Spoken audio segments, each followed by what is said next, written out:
You don't deserve a single dollar of what Dad built. You never did. Those were my brother Marcus's exact words. Not whispered in anger behind a closed door. Not muttered under his breath at a tense dinner table.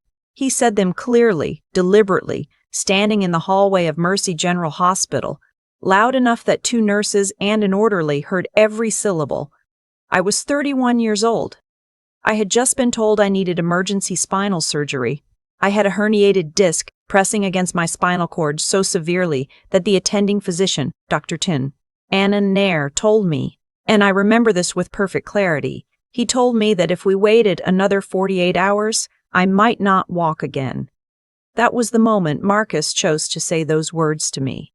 3 years later, our Uncle Raymond's estate attorney stood up at a family gathering in front of over 100 people and read the terms of an irrevocable trust that my uncle had established 4 years before his death. Marcus's name did not appear once. Mine was the only name on it. And everything, the house, the investment portfolio, the business legacy, the letter my uncle left behind, everything came to me. I want to tell you how I got from that hospital hallway to that moment. Because it wasn't luck. It wasn't revenge. It was something much slower, much quieter, and honestly, much harder than either of those things. My name is Ellie, and this is my story. Let me take you back to where things actually started, because the hospital hallway wasn't the beginning. It was just the moment I finally stopped pretending. I grew up in a 2-story house on Clearwater Lane, in a mid-sized city in the American Midwest. My father, Gerald, was a contractor who built his business from the ground up over 20 years. By the time I was in middle school, Hargrove Construction was a legitimate regional operation, commercial renovations, residential builds, subcontracts with local government. My father was proud of it, fiercely proud, the kind of pride that doesn't leave room for anything that doesn't reflect that pride back at him. Marcus was 4 years older than me. He was golden from the beginning, tall, easy with people, quick to smile, and absolutely magnetic in the way that certain people are when they really know that they are loved without conditions. My father looked at Marcus the way some men look at their own reflection, with something close to devotion. I looked like my mother's side of the family. I was quieter. I read more books. I asked more questions. I was interested in architecture, in design, in the way spaces could change how people felt. None of that registered as valuable to my father. It was not practical, he said. It was not Hargrove. My mother, Diane, is one of those women who has spent her entire life managing the emotional weather system of one powerful man. She loved me. I genuinely believe that, but her love operated within the boundaries my father set, which meant that when it came to any conflict between what I needed and what made Gerald Hargrove comfortable, I lost every time. Not out of cruelty, out of habit, out of self-preservation, out of 40 years of marriage to a man who rewarded compliance and punished deviation. Marcus understood this arrangement intuitively, the way the golden child always does. He didn't have to be overtly cruel to me when we were children. He was simply always the main character, and I was always the supporting role, and he never questioned whether that was fair because fairness had never cost him anything. The first real crack happened when I was 17 and Marcus was 21.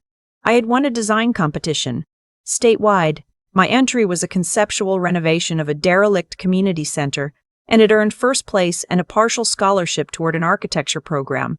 I came home with the certificate and a letter of commendation. I set them on the kitchen table at dinner. My father picked up the certificate, looked at it for about 4 seconds, and set it back down. "Marcus got promoted today," he said, "to site supervisor." Marcus smiled. My mother said, "That's wonderful, honey." The certificate sat on the kitchen table for 3 days. Then it disappeared. I found it later in the recycling bin, folded in half. I smoothed it out and put it in a shoebox under my bed, where it stayed for years. I kept other things in that shoebox too.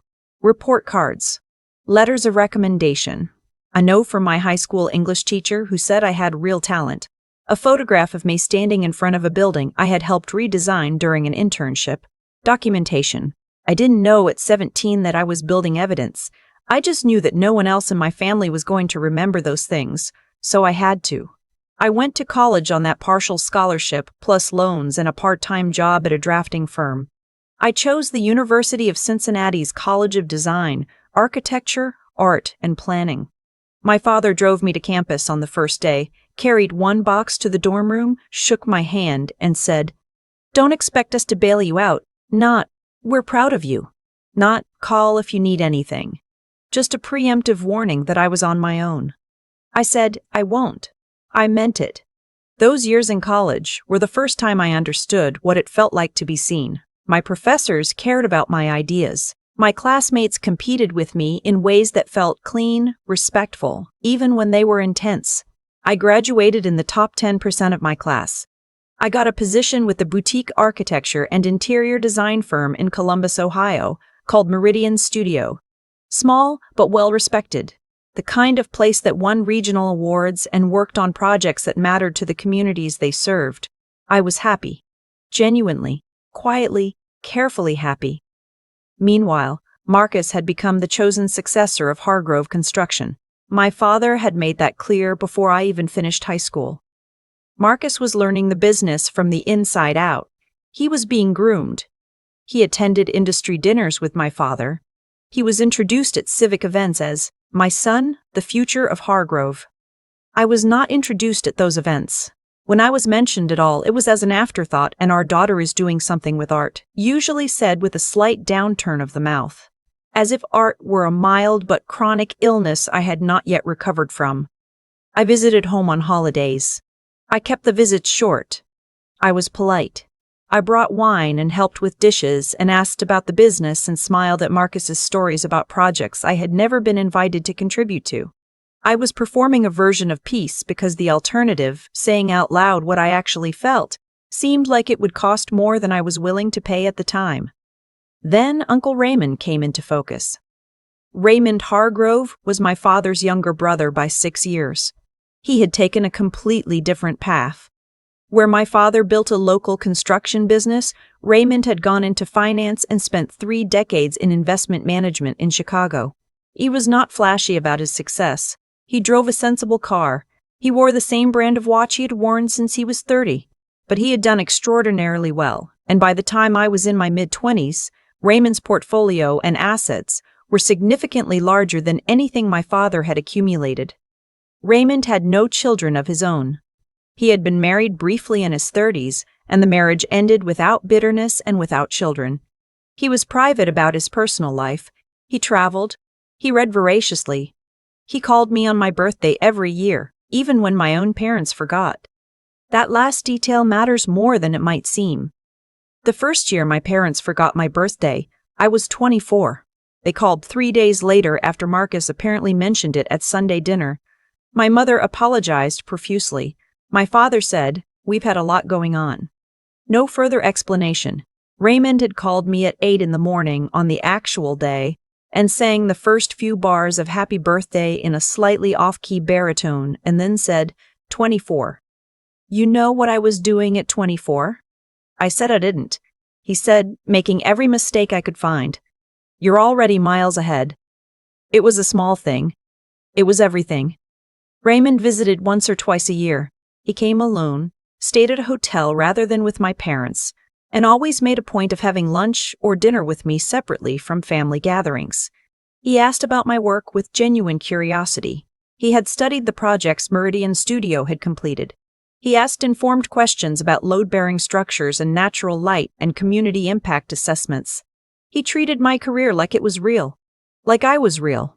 My father noticed Raymond's attention to me with something that looked like irritation. He never said anything directly, but there was a tightness around his eyes when Raymond praised my work at family dinners. A brief silence before he redirected the conversation back to Marcus and the business. Raymond never took the bait. He would nod pleasantly and then turn back to me and ask a follow-up question about whatever I had just said, as if the redirect had never happened. I loved him for that. Marcus, for his part, was gracious enough about Raymond's attention to me in public settings. The graciousness had a competitive edge to it. He would occasionally insert himself into conversations about my work to draw a comparison to the business, to make sure Raymond knew the scale of what Hargrove Construction had become under his growing influence. Raymond listened to these contributions politely. He asked a few questions, but his eyes always came back to me. I told myself this meant nothing. I told myself I was not in competition with my brother. I told myself I had built my own life, and it didn't matter what my family thought or who inherited what. I believed most of this. Most of the time. Then the spinal injury happened. It started as lower back pain in the late autumn of the year I turned 30. I was working long hours on a large renovation project, a historic building conversion in downtown Columbus that had become the most complex and demanding project of my career. I was putting in 12-hour days regularly. I ignored the pain the way ambitious people ignore the first warning signs of their bodies breaking down, which is to say, I took ibuprofen and kept going. By early winter, the pain had become something different. It moved. It radiated down my left leg. It woke me up at 3 a.m. I had moments where my left foot went numb for minutes at a time. I finally saw a doctor in February who referred me to Dr. Anna Nair at Mercy General, a spine specialist with a reputation for being precise, cautious, and honest to the point of bluntness. Dr. Nair ordered an MRI. He called me into his office 3 days later and showed me the imaging. The herniated disc was severe, a central and left paracentral herniation at the L4-5 level, he said, pressing significantly on the left nerve root and making contact with the spinal cord itself. He used phrases like myelopathic changes and acute cord compression risk. He was calm but direct. He said we needed to schedule surgery as soon as possible. I was 31 years old, sitting in a beige examination room on a Tuesday afternoon, and I was being told that without surgery I risked permanent nerve damage and potential paralysis. I called my mother from the parking lot. She gasped. She said she would tell Dad. She said they would come. She said, "Of course we'll be there." I called Marcus next. He said, "That's serious." He paused. He said, "When's the surgery?" I told him it was scheduled for the following Thursday, 10 days away, at Mercy General Hospital. He said, "I'll try to make it." He said it the way people say they'll try to make it to a casual lunch, like the outcome was flexible. The night before surgery, I did what I had quietly learned to do for years. I organized. I put my files in order. I made sure my lease was current. I wrote a note to my colleague and friend Petra Vasquez at Meridian Studio, telling her where she could find the project documentation if anything went wrong. I don't say this for drama. I say it because that is the state I was in. I was genuinely afraid, and I was handling that fear the way I had always handled things that frightened me, which was through preparation and documentation. My mother arrived the morning of the surgery. She was nervous, which made her talk too much, and touch my arm repeatedly in a way that was more comforting to her than to me. I appreciated her being there. I told her so. My father did not come. He sent a text message that said, "Hope it goes well. Business is hectic." Business is hectic. I read that message 3 times. Then I put my phone down and focused on signing the surgical consent forms. Marcus arrived approximately 2 hours after I had been brought into the preoperative area. I was already in the hospital gown, already hooked to the IV, already having gone through the anesthesia consultation. He appeared in the doorway in a fleece jacket and jeans, looking slightly inconvenienced. He stayed for about 20 minutes. He talked about a project the company was bidding on. He patted my leg once through the blanket. He said, "You'll be fine." Then he left to take a call. The surgery lasted almost 5 hours. Dr. Nair and his team performed a successful decompression procedure. When I came out of anesthesia in the recovery room, the first face I saw was Petra's. She had driven an hour and 40 minutes from Columbus to sit in the waiting room. She had brought a terrible paperback romance novel to read and a bag of mixed nuts she was not supposed to eat in the waiting area, but had eaten anyway. She held my hand while I tried to remember where I was. My mother was there too. She had tears in her eyes. Marcus was not there. He had left, according to my mother, to get coffee. That was 3 hours ago. I lay in the recovery room with the anesthesia still wearing off and a peculiar clarity settling over me. Not anger yet. Something quieter. Something wider recognition. He came back eventually. By then I had been moved to a room in the orthopedic recovery ward on the 4th floor. He stood in the doorway again. Marcus always stood in doorways I had begun to notice, as if he needed to be near the exit, and he looked at me in the hospital bed with the IV in my arm and the immobilizing brace and whatever expression I had on my face after 5 hours of surgery. and something shifted in him. I don't know what it was exactly. Relief that I had survived and therefore he didn't have to feel guilty? Irritation at the disruption to his schedule? A flash of genuine concern for his sister that he didn't know how to process? Probably some mixture of all three. Whatever it was, it came out wrong. Our mother had stepped into the hallway to speak to a nurse about my discharge instructions. It was just the two of us. I had said something. I honestly cannot remember the exact words. Something about the business, something about whether Dad might come by, and Marcus's expression tightened. He said, "Look, you made your choices. You left. You went and did your art thing. That's fine, but the business is Dad's legacy and it's mine.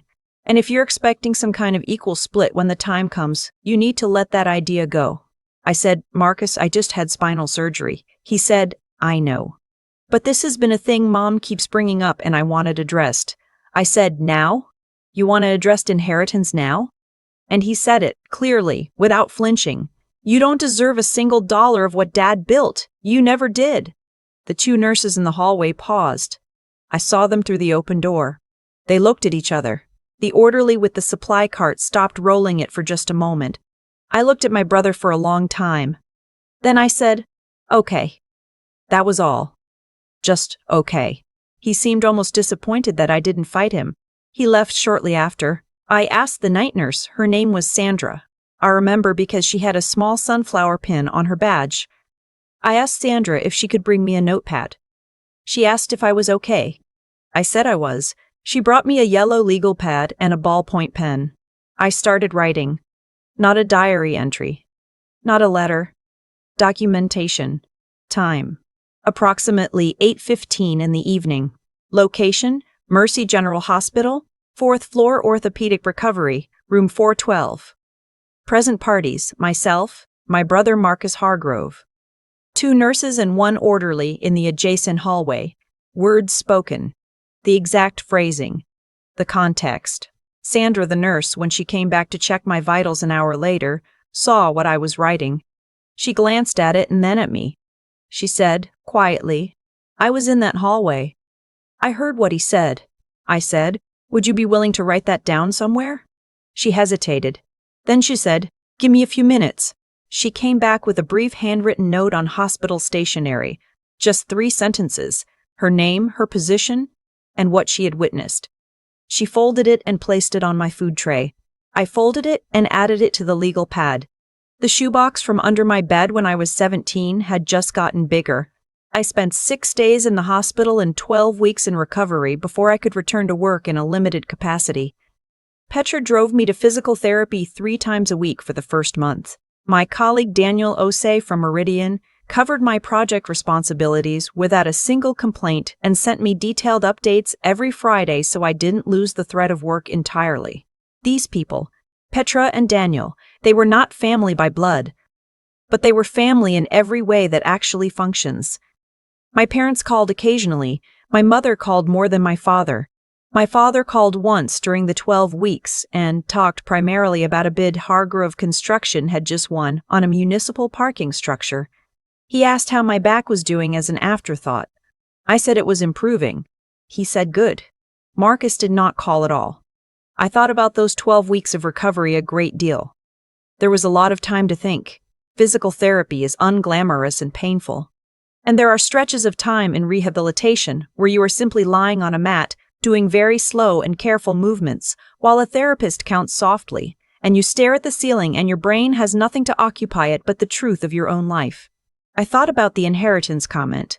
Not with rage, that would come later in smaller bursts, and I'd learned to work with it rather than be consumed by it, but with a kind of deliberate clarity. Marcus had told me I didn't deserve what my father built.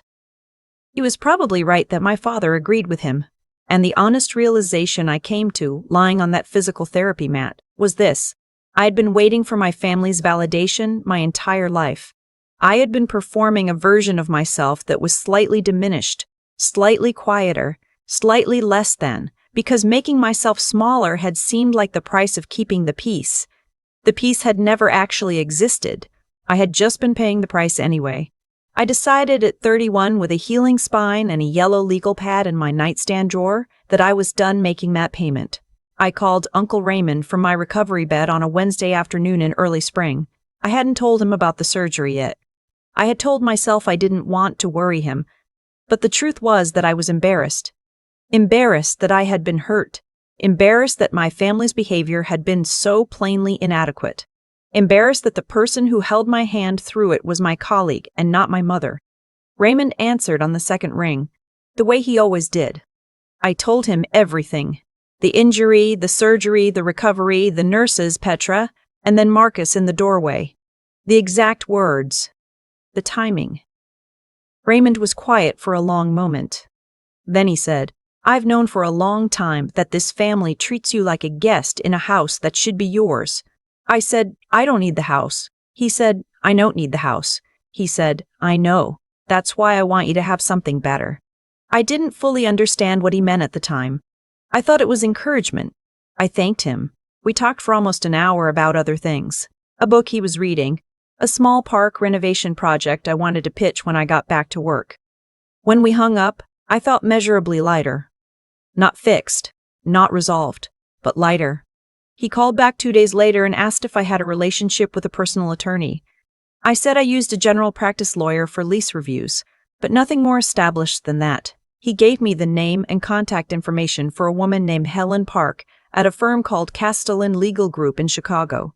He said she was a trust and estate attorney and also one of the most perceptive people he had ever met in a professional context. He said he had spoken to her and she would take my call.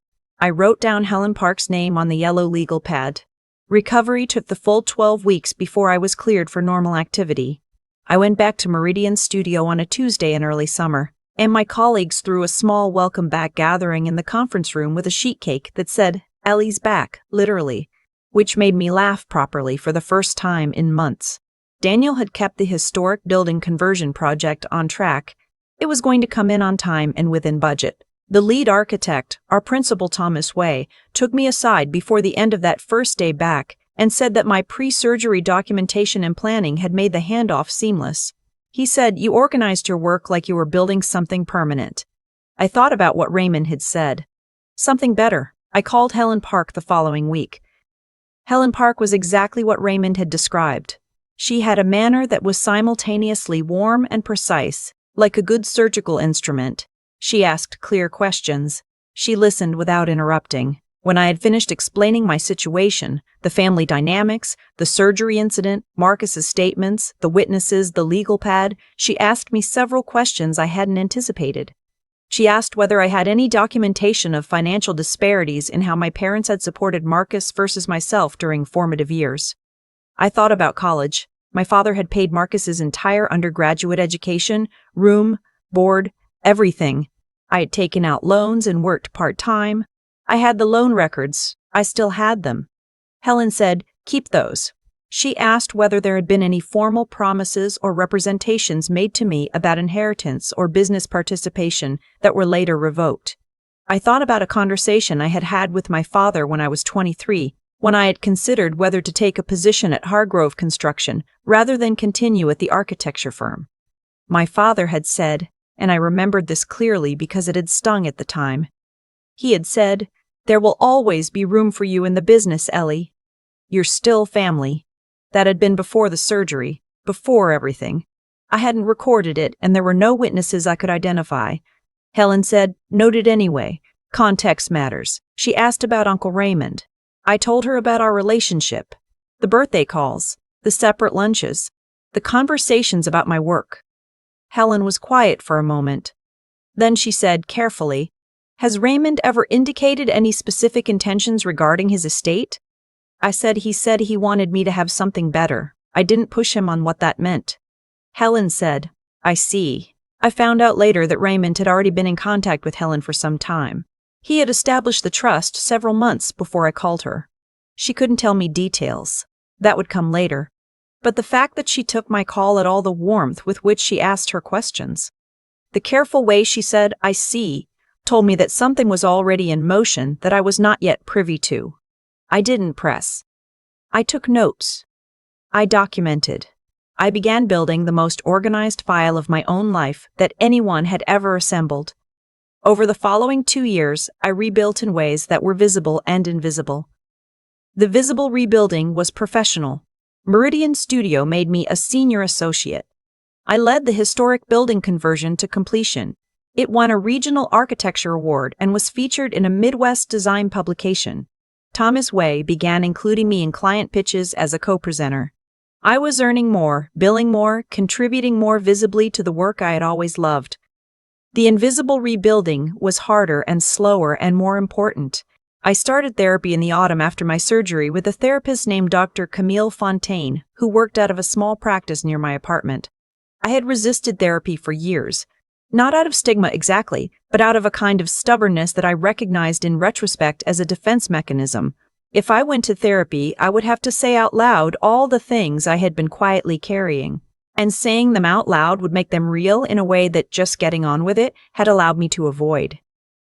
Dr. Fontaine had a practice of asking a single question at the beginning of each session. What are you carrying this week that you didn't put down last time? It was the right question for me. I carried a great deal. The grief of a childhood in which I had been consistently undervalued. The low-grade anger of watching my brother be celebrated for simply existing within the lines my father had drawn. The guilt, and this surprised me, the guilt, about having built a genuinely good life, as if succeeding without my family's support was somehow a betrayal of them, and underneath all of it the fear that Marcus might have been right, that something about me was fundamentally less deserving, that my father's assessment of me was accurate. Dr. Fontaine was patient with this. She did not rush to dismantle it. She sat with it alongside me until it became small enough to examine without being swallowed by it. She said one session in the spring of the second year, "Ellie, you have been documenting your worth your entire life because no one in your family was willing to record it for you. That's not a symptom, that's resilience." I thought about the shoebox, the yellow legal pad, the files. I said, "I've been doing it since I was 17. She said, "And here you are." The contact with my family during this period was limited and managed. I called my mother on Sundays, brief conversations, mostly surface level. She never brought up Marcus's hospital comment directly. She was not equipped to address it. I no longer needed her to be. I attended a family Christmas the year after the surgery and managed it with something approaching detachment. Not coldness, but appropriate distance. Marcus and I were civil. We did not discuss the hospital. He seemed to have filed the incident under things I'd rather not think about, which was consistent with how he handled most things that reflected poorly on him. My father was my father. He talked about the business. He talked about Marcus. He made a passing comment about my little firm that I chose not to escalate. I ate my dinner, helped with dishes, hugged my mother at the door, and drove home. In the car, I allowed myself exactly 15 minutes of feeling everything I had held back at that table. Then I turned on a podcast and drove the rest of the way home. Raymond called on Christmas night. He always did. That year he sounded different. Not worse, exactly, but more tired. He mentioned that he had been working closely with Helen Park on some estate planning matters. He said he was glad I had built the life I had.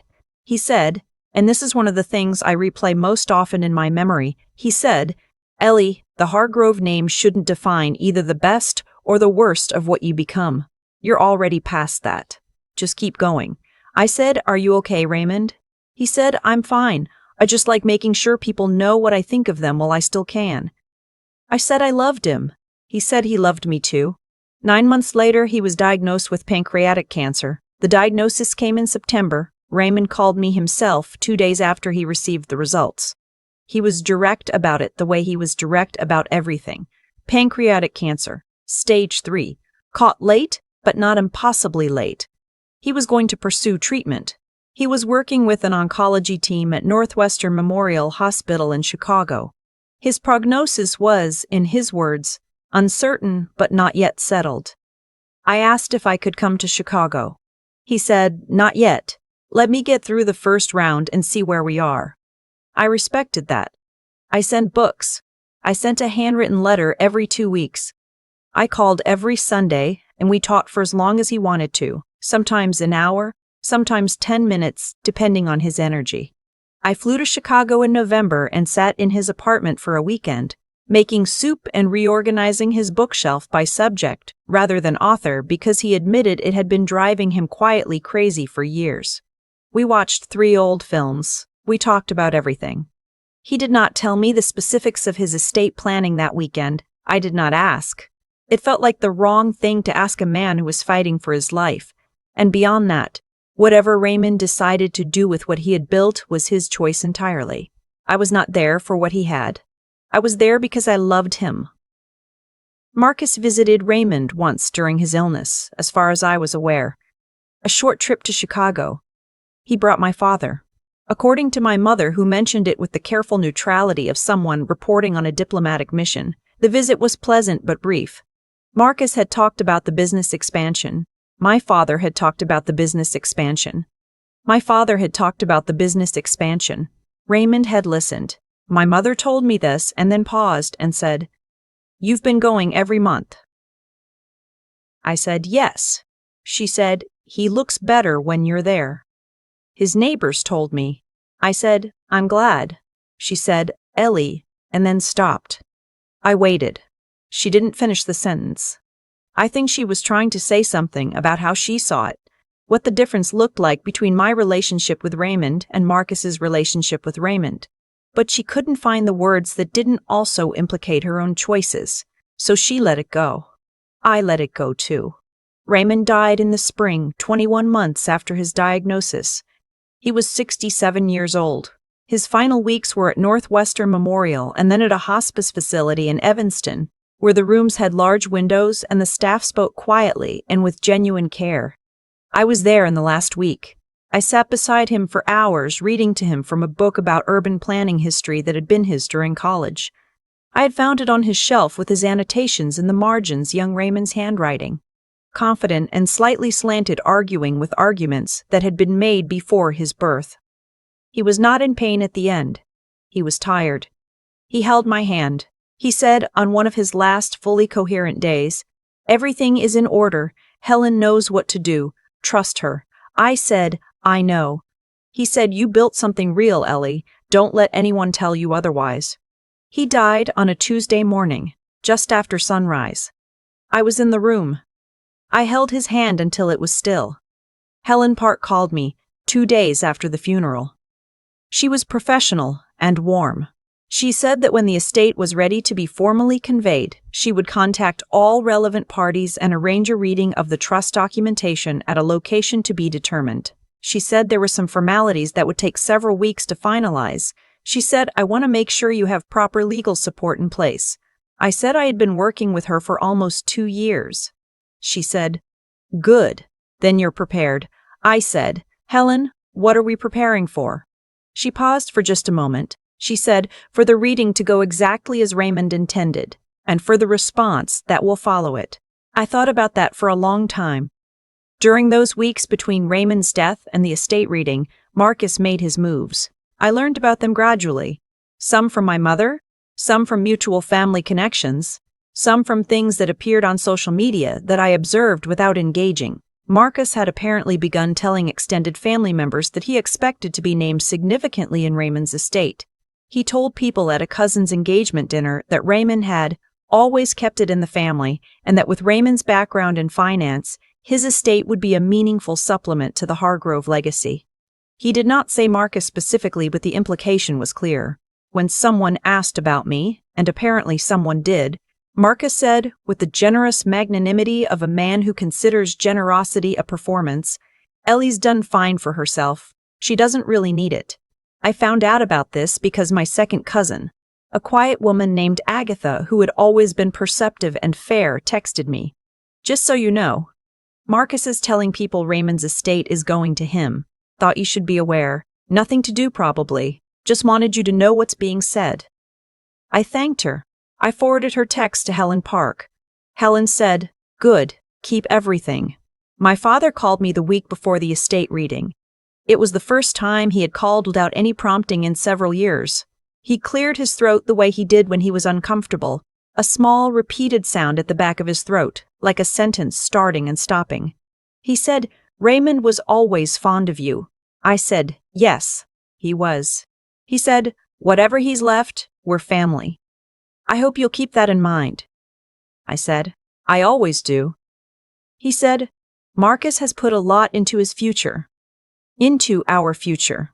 He's earned a place in this family story." I said, "I understand." He said, "Good." There was a silence.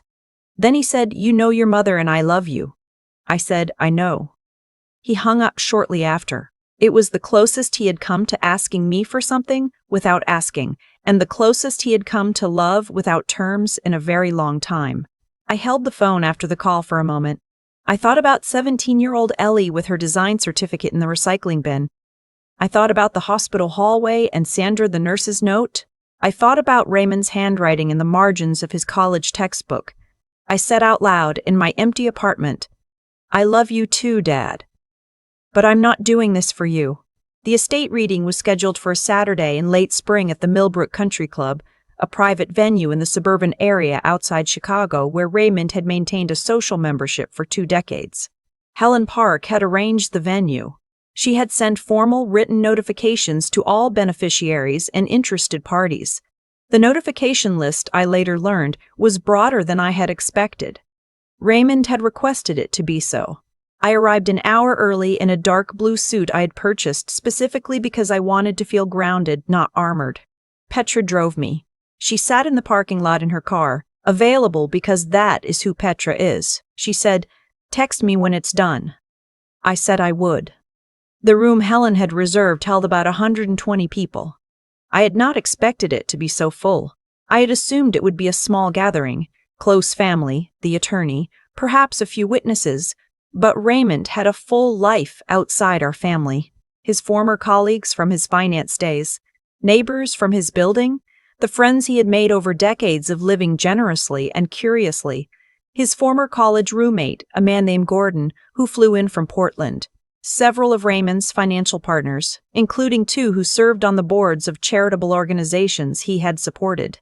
My family arrived as a unit. My father in a dark suit, my mother in gray, Marcus in business attire that was slightly too formal for the occasion in the way that betrayed that he had dressed for a significant occasion. They sat together on one side of the room near the center in seats that had clearly been claimed early. I sat on the other side, closer to the front. I did not look at Marcus when he came in. I looked at Helen Park, who stood at the front of the room arranging documents with the focused calm of someone who has done this before and knows that the doing of it will matter. There were people I recognized from Raymond's life who made a point of finding me before the reading began. His neighbor from the 14th floor of his building, a retired professor named Edwin, who shook my hand and said, "You were his favorite visitor. He always told us about your Sunday calls." Gordon, the college roommate who hugged me and said, "He talked about you like you were his own." A woman from one of the charitable boards, a former nonprofit director named Constance, who said simply, "He trusted your judgment. He said so more than once." I thanked each of them. I noticed my father watching these interactions from across the room. His expression was not readable at a distance, but it was very still. Marcus was on his phone for most of the pre-reading time. Helen called the room to order at precisely 11 in the morning. She introduced herself and her firm. She explained that the document she was about to read was an irrevocable trust established by Raymond Hargrove more than 4 years prior, updated with a final amendment executed 8 months before his death. She said that by Raymond's express request, the reading was to be conducted in full, in this setting, with all relevant parties present, and that Raymond had left a written statement to be read in conjunction with the trust terms. She paused. She looked around the room with the quiet authority of someone who holds significant information and knows its weight. Then she said, "I will begin with Raymond's personal statement." She picked up the top sheet. She read it. Raymond's voice. His real voice, because every sentence in that statement sounded exactly like him, filled the room. He wrote that he had spent his adult life watching both of his nephews and his niece grow into adults, and that what he had observed had shaped his decisions profoundly. He wrote that wealth passed without values is not legacy but liability. He wrote that he had seen in his family the way that unconditional favoritism had been weaponized, perhaps unintentionally, against those who did not fit a particular mold. He wrote that one member of his family had called him consistently, visited consistently, been present in the ways that mattered, not because they expected anything in return, but because they understood that connection is its own value. He wrote that he had chosen to support that understanding with something concrete and lasting. He wrote her name. My name. The room was quiet in a particular way. Not the polite quiet of people waiting to hear the next thing. The arrested quiet of people recalibrating what they thought they knew. Helen put down the statement and picked up the trust document itself. She read it steadily and without editorializing. The Hargrove Raymond Trust, established as an irrevocable instrument, named me, Eleanor Hargrove, as the sole primary beneficiary. The trust included Raymond's primary residence in Chicago, valued at approximately $900,000 based on a recent independent appraisal. It included an investment portfolio managed through a custodial account, which Helen named with a figure that made several people in the room draw a breath audibly. A sum in the range of $2.3 million. It included Raymond's ownership interest in 2 commercial properties he had purchased as passive investments in the early part of his career. It included a personal bequest of items from Raymond's private collection, the annotated books, specific pieces of art, the watch he had worn since he was 30. A total estate value assessed at approximately $3.8 million, conveyed entirely to me, irrevocably and without condition. I sat with my hands folded in my lap, and I did not move. I heard my father make a sound. It was not words.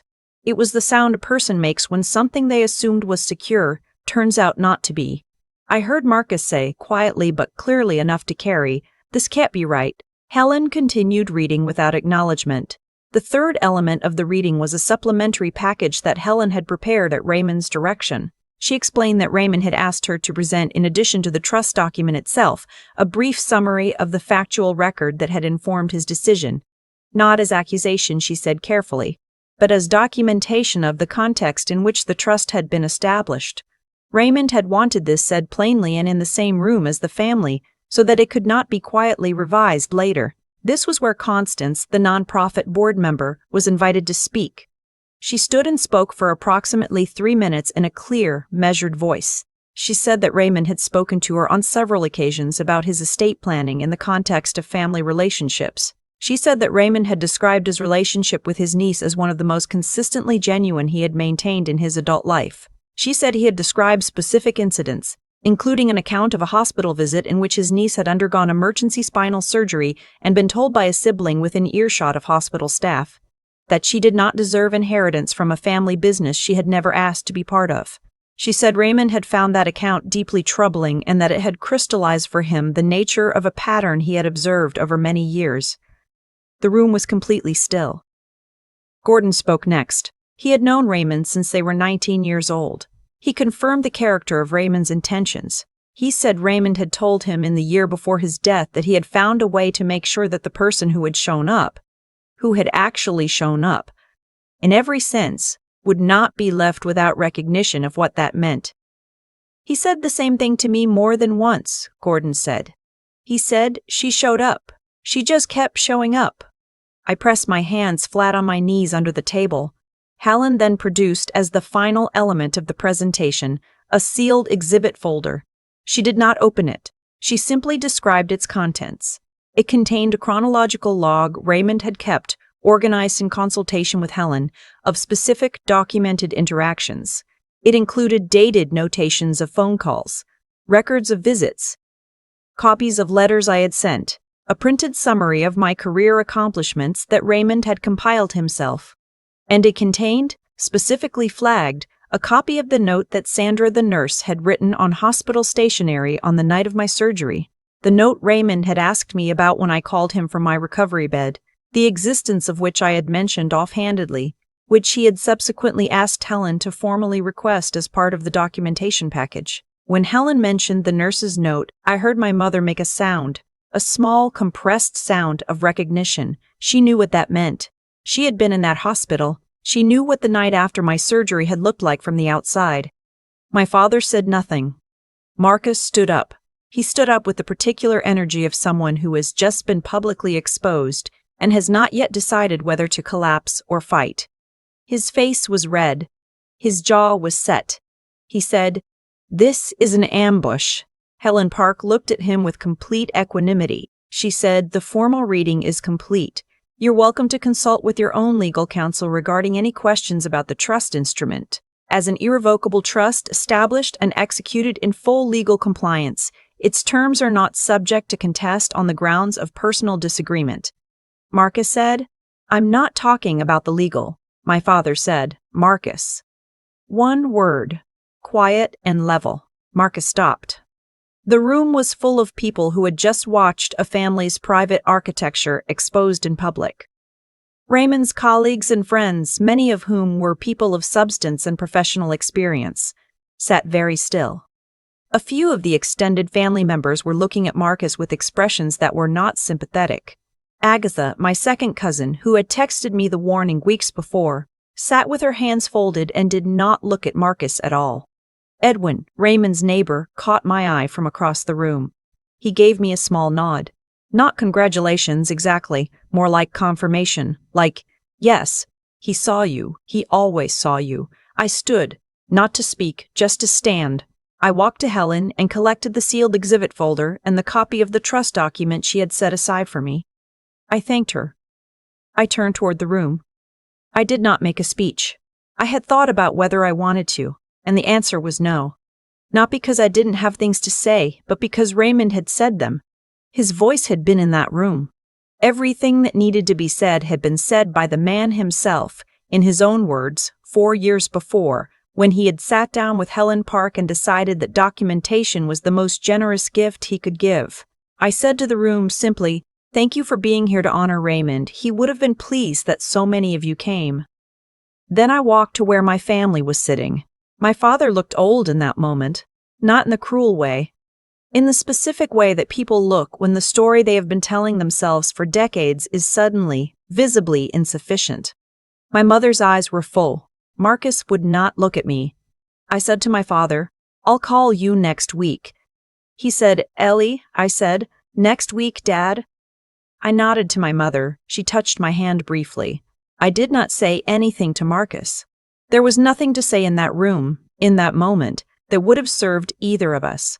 What needed to be said would be said later, privately, carefully, with much more preparation and much less audience. I walked out of the Millbrook Country Club into a warm spring afternoon, and I stood in the sunlight for a moment and breathed. My phone was already buzzing. Text messages from cousins, from Raymond's friends, from Petra in the parking lot. "I can see on your face from here that it went the way it was supposed to." I texted her back, "Coming now." I got into her car. She looked at me. I said, "He left everything to me." She said, "Of course he did." She started the car. We drove in silence for a while. Then she said quietly, "Raymond knew exactly what he was doing." I said, "He always did." The fallout began before I got home. Family group chats lit up. My second cousin sent me a screenshot. My name had been mentioned in a message thread I was not part of. Someone speculating about whether the trust could be contested. Someone else responded that they'd heard irrevocable trusts were essentially bulletproof. Someone else said something about Marcus getting what he deserved, and then someone who was loyal to Marcus pushed back, and there was an argument I was not involved in, but was apparently centrally about. A cousin I hadn't spoken to in years called to say she had heard what happened and wanted me to know she had always thought I was the better version of a Hargrove, and she hoped I was doing well. It was well-intentioned and slightly strange, and I thanked her and said I was. Marcus, in the days following the reading, posted nothing on social media. His usual cadence was several posts a week about construction projects, industry events, family milestones. The silence was noted by people who followed his accounts. Several people who had been at the reading were part of broader professional and social circles, and the story, compressed and imprecise but essentially accurate in its core facts, began to travel. Helen called me 4 days later. She said that Marcus had engaged a probate attorney to look into whether any aspect of the trust was contestable. She said she was not concerned. She said irrevocable trusts established by a competent adult of sound mind, documented and executed with full legal formality over 4 years, are extraordinarily difficult to challenge, and that Raymond had specifically anticipated this possibility and taken every precaution. She said, "This will cost Marcus significant legal fees and accomplish nothing." She paused. She said, "I just wanted you to know that I've seen this before, and I want you to let me handle it. You don't need to engage." I said, "I know." "Thank you, Helen." She said, "Raymond prepared you well." 3 weeks after the reading, Marcus called my cell phone. I let it ring through. He left a voicemail. The voicemail was 2 minutes and 41 seconds long. I know because I timed it before I listened. He said he was calling because he thought we needed to talk. He said the reading had been a shock and he didn't think he'd handled it well in the moment. He said he didn't understand why Raymond had done what he did, but he was starting to think there were things about my relationship with Raymond that he hadn't known about. He said, and this was the part I played back twice, he said, "I've been thinking about what I said at the hospital. After your surgery. I know the timing wasn't right. Not, I was wrong. Not, I'm sorry. Just the timing wasn't right." I sat with that for a day. Then I called him back. We met at a coffee shop midway between our respective cities. Neutral ground. I arrived first, which I had planned to do. I ordered tea, sat at a table near the window, and waited.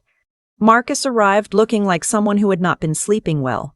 He was wearing a jacket that was slightly too warm for the day, which told me he had dressed without thinking clearly.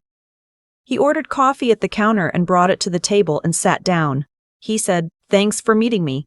I said, "Of course." He wrapped his hands around his cup. He said, "I didn't know about the trust. I want you to know that. I wasn't trying to get ahead of something I knew was coming." I said, "I believe you." He looked slightly surprised. He had maybe expected me to be more combative. I said, "I don't think you knew about the trust specifically. I think you knew about the relationship. And I think you made choices based on that knowledge that you're now having to reckon with." He was quiet. I said, "I'm not going to relitigate our entire childhood. I'm not going to list everything. We'd be here for days and it wouldn't help either of us." He said, "Then what do you want?" I said a few specific things. I want an acknowledgement, a real one, not "the timing was off," of what you said at the hospital. I want you to say it plainly, without qualification. He was quiet for a long moment. His jaw moved slightly. He said, "I shouldn't have said what I said at the hospital. You were recovering from surgery. It was cruel and it was wrong. I let that sit between us." I said, "Thank you." He said, "What else?"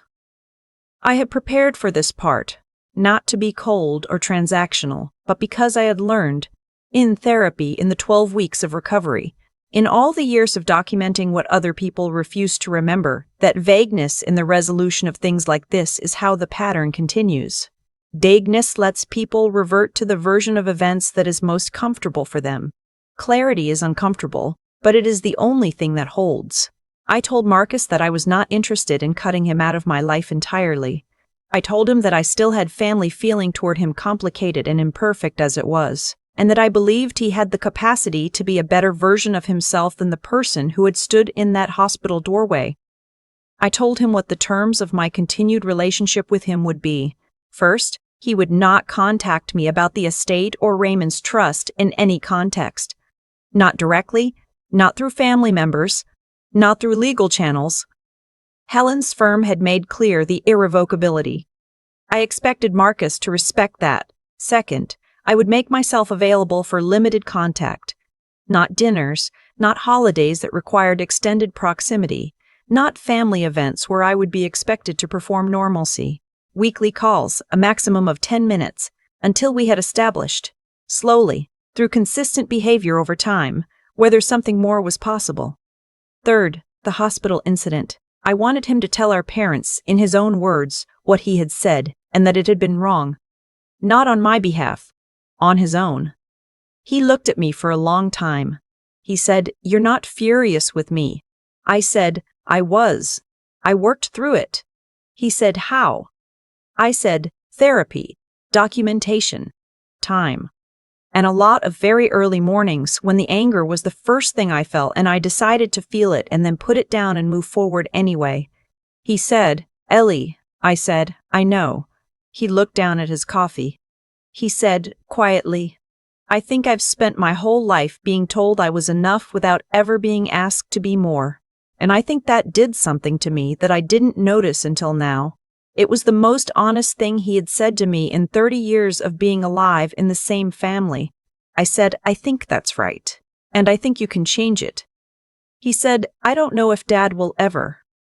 I said, that's between you and Dad, not me. He nodded. We sat for a while in the way that two people sit after they have said the true things and haven't yet figured out how to stand up and return to ordinary life. It wasn't warm exactly. It wasn't easy, but it was real. It was the first real conversation I could remember having with my brother, and I held onto that fact as evidence of something. Not a full reconciliation, not a return to a family that had never actually existed in the form I had needed it to, but a possibility, a small, conditional, carefully bounded possibility. My father called on a Tuesday evening, 3 weeks after my meeting with Marcus. He asked if we could meet for lunch. Just the two of us. I said yes. We met at a diner near his office, a place he had been going to for years, comfortable and plain, the kind of place where the waitresses know your order. He was already in a booth when I arrived. He had ordered coffee. He was looking out the window. When I sat down, he didn't say anything for a moment. He turned his coffee mug in his hands. The waitress came and I ordered soup and a sandwich, and he ordered as usual without looking at the menu, and then we were alone. He said, I owe you something. I waited. He said, I didn't always make you feel like what you did mattered. Your work, your choices, the things you built on your own. I said, no. He said, I was wrong about that. The words came out slowly, like something being moved that had been sitting in one place for a very long time. I thought there was one way to build a legacy. Marcus fit the shape of it. You didn't. I mistook shape for substance. I said, Raymond didn't. He looked at me. I said, Raymond saw the substance. My father said, yes. His voice was rough. He always did. He was better at it than me. A long pause. He reached into the breast pocket of his jacket. He produced a small object. He set it on the table between us. It was the design certificate, or rather, it was the copy he had kept. My statewide design competition certificate, the one from when I was 17, the one I had found in the recycling bin and smoothed back out. Except this copy wasn't creased. It had been professionally framed at some point, and then the frame had been removed and the certificate had been kept in a document protector. It had my name on it and the elegant print of the competition organization, and the date and the commendation. Below it, in my father's handwriting, he had added 3 words on a yellow post-it note stuck to the backing. I was wrong. That was all. 3 words. On a post-it note, from a man who had never said those words easily or often. I held it. I felt 17 and 34 simultaneously. I said, thank you, Dad. He said, I should have put it on the refrigerator. When you were 17, I should have put it on the refrigerator and let it stay there. I said, yes, you should have. He nodded. He accepted this without deflecting. We ate lunch. We talked about ordinary things. He asked about a project I was leading. He had looked it up, which told me he had been paying attention in a way he hadn't let show. I asked about his health. He was managing. He asked about my back. I said it was good, that I did specific exercises every morning and had been largely pain-free for over a year. He paid for lunch. At the door, he paused. He said, is there a way forward? I said, there's always a way forward, Dad. It's just going to be slower and smaller than the way things were before. And that's not a punishment. That's just what's honest. He said, okay. I hugged him. Briefly and without ceremony, he hugged back, and his arms were stiff and slightly uncertain in the way that people's arms are when they have forgotten the physical habit of affection. But he held on for a second longer than I expected. Then we went to our respective cars. I sat in mine for a while before starting the engine.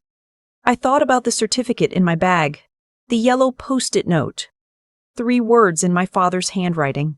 I thought about the shoebox under my bed at 17. I thought about Raymond's handwriting in the margins of his textbook. I thought about Sandra, the nurse's note on hospital stationery. I thought about Dr. Arcade, Fontaine asking me every week, what are you carrying this week that you didn't put down last time? And I thought, that is less, That is measurably, genuinely less than last time. I want to tell you where things are now, not as a tidy conclusion, because life is not tidy, but as a record of what is real. The trust has been fully transferred and managed. Helen Park continues to serve as the trust's legal steward and has become, in the process, something close to a friend. Raymond's apartment in Chicago, which I could not bring myself to sell for the first year, has been professionally restored and is currently the subject of a historic preservation inquiry that I am genuinely excited about. The investment portfolio has been thoughtfully managed and is growing modestly. I have established a charitable fund in Raymond's name that provides design scholarships to first-generation students at architecture programs. The first 2 recipients were announced last spring. Meridian Studio promoted me to principal architect 18 months ago. I have my own roster of clients, my own projects, and a small but extraordinary team that includes Daniel, who has been my colleague through everything, and a young architect named Sophia, who reminds me sometimes of who I was at 25, intense, underestimated building, something out of pure conviction. I see my parents twice a year. Lunches, not holidays. Short visits with clear endings. My mother sends me text messages that are mostly recipe suggestions and occasionally photographs of my father reading an article about architecture she has left on the table near his chair. It is her way of saying he is trying. I accept it for what it is.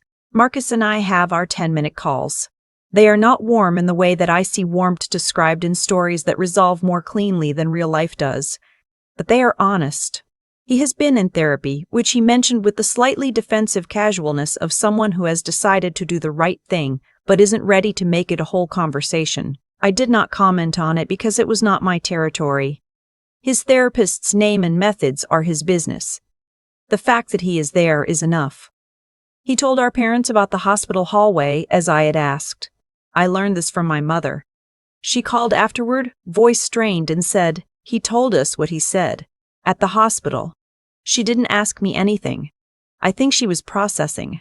I think she was also, in her way, asking for my forgiveness for her own absence, without knowing how to ask directly. I said, "I appreciate you telling me." That was all I could offer. The legal challenge to the trust came to nothing, as Helen predicted.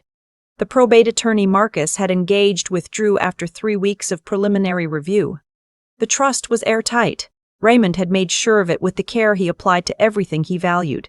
Let me tell you what I've learned, not as lessons to perform for an audience, but as the things I actually know now, in my body, in my daily life, in the choices I make about who gets access to me and for how long. Your worth is not determined by how your family sees you.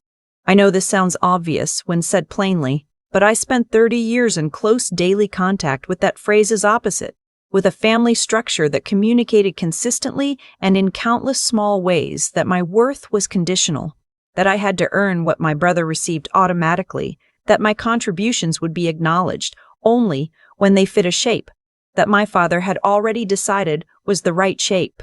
You can know intellectually that this is wrong and still absorb it. You can have a genuinely successful career build, genuine friendships receive genuine recognition, and still find yourself in your car after a family lunch smoothing out a crumpled certificate, trying to remember what you were worth before anyone told you otherwise. The answer, I found, is documentation. Not as vengeance, not to build a case against people you love, but as a practice of taking seriously the evidence of your own life. Every achievement that goes unacknowledged, every act of genuine care that is given without expectation of return, every relationship in which someone sees you clearly and says so.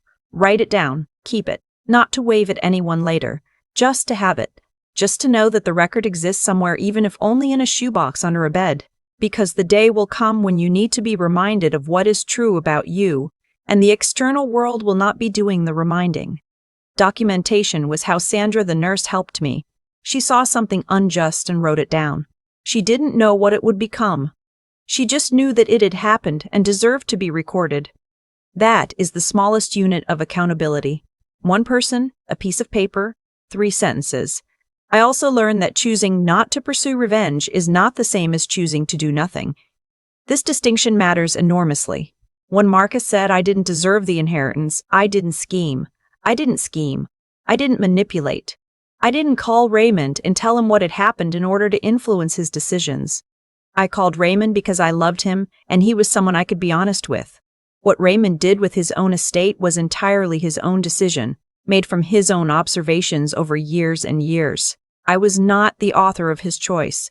I was just someone who showed up. Showing up is not strategy, it's just being a person who follows through. And sometimes, not always, but sometimes, the world notices. I want to say one more thing about Raymond. I keep the annotated book on a shelf in my office, the urban planning book with his college handwriting in the margins. I read it occasionally, not because the text is particularly essential to my current work, but because young Raymond's voice in those margins is argumentative and curious, and sometimes wrong in ways that are very alive. He was a young man who cared deeply about how the world was organized, and whether that organization served people well. He became an old man who cared about the same things, just in different forms. He left me his estate not because I was blood and Marcus wasn't. We were both blood. He left me his estate because he believed that what you build with your time and your attention and your constancy is more meaningful than what you inherit by right of birth order or perceived suitability. He wanted his resources to go where they would be held carefully and used purposefully and given, where possible, to people still building. The scholarship fund in his name has already funded 2 students. The first recipient sent me a card at the end of her first year. She was the daughter of a woman who had immigrated and cleaned houses and told her daughter that beauty in built spaces was worth studying. She wrote in the card, "I didn't know someone would believe in this before I proved anything." I thought about Raymond calling me every birthday. I thought about being 24 and him saying, "You're already miles ahead." I photocopied her card and put it in the folder that also holds my design certificate and Sandra's note and Raymond's final letter. The shoebox got bigger, and what it holds has changed. This isn't a story about revenge. I want to be careful about that, because when I tell it, especially the moment in that room at the Millbrook Country Club, it can sound like the setup and payoff of a satisfying reckoning. And it was something. I won't pretend it wasn't. There was something undeniably clarifying about sitting in that room and watching the truth settle over people who had spent years operating from a different set of assumptions. But revenge would have required me to want Marcus and my father to suffer. And I don't. I want Marcus to become the more honest version of himself that appeared briefly at that coffee shop table.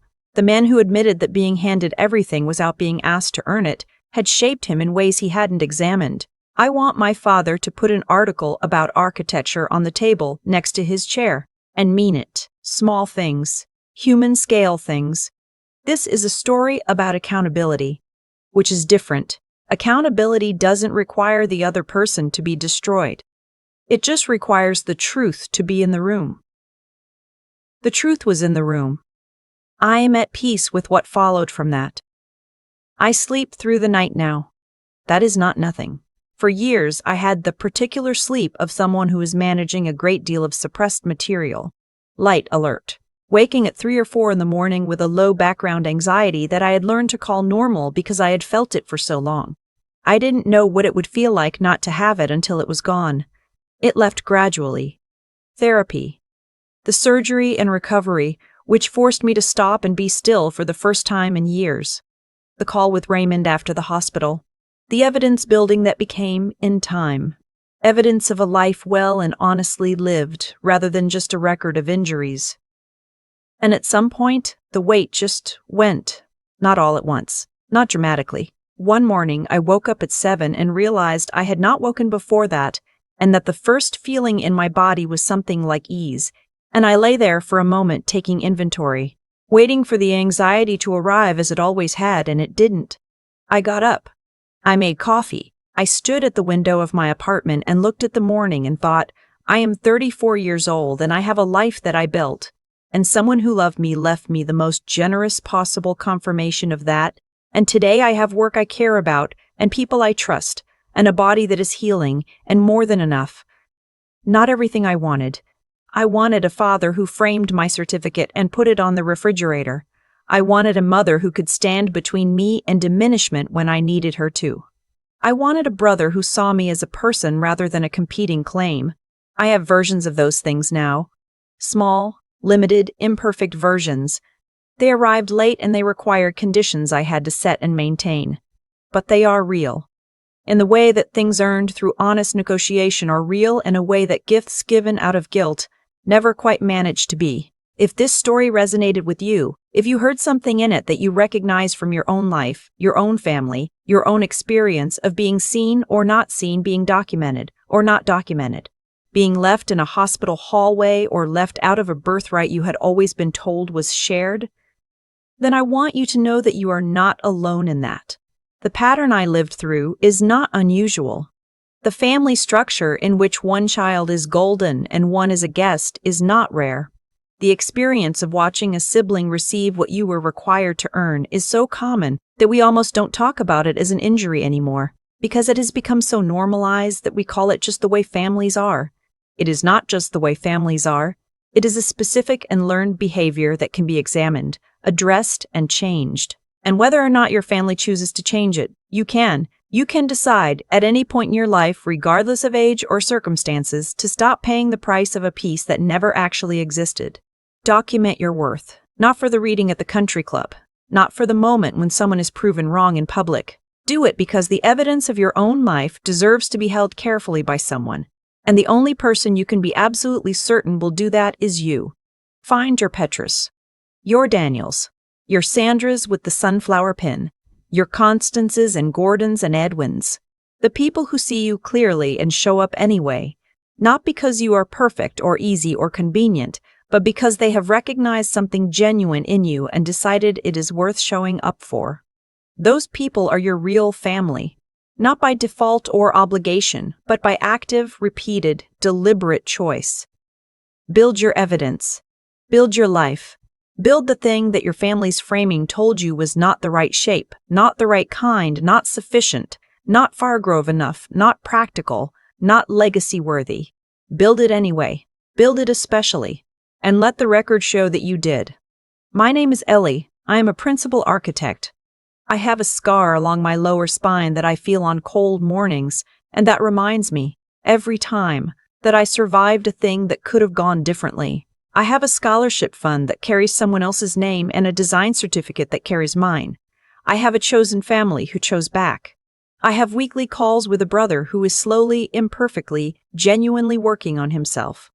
I have lunches twice a year with a father who now reads articles about architecture, and a mother who texts me recipes and photographs of quiet evidence of change. I have a book on my shelf with handwriting in the margins. I have a small yellow post-it note that says 3 words. I have a nurse's note on hospital stationery. I have everything I need. And for the first time in a very long time, when I put it all down and turn off the light and close my eyes, there is nothing waiting for me in the dark except morning. That is enough. That is more than enough. That is everything. Your worth was never theirs to assign. If this story resonated with you, you are not alone. Share it with someone who needs to hear it. And subscribe, because the next story is already waiting.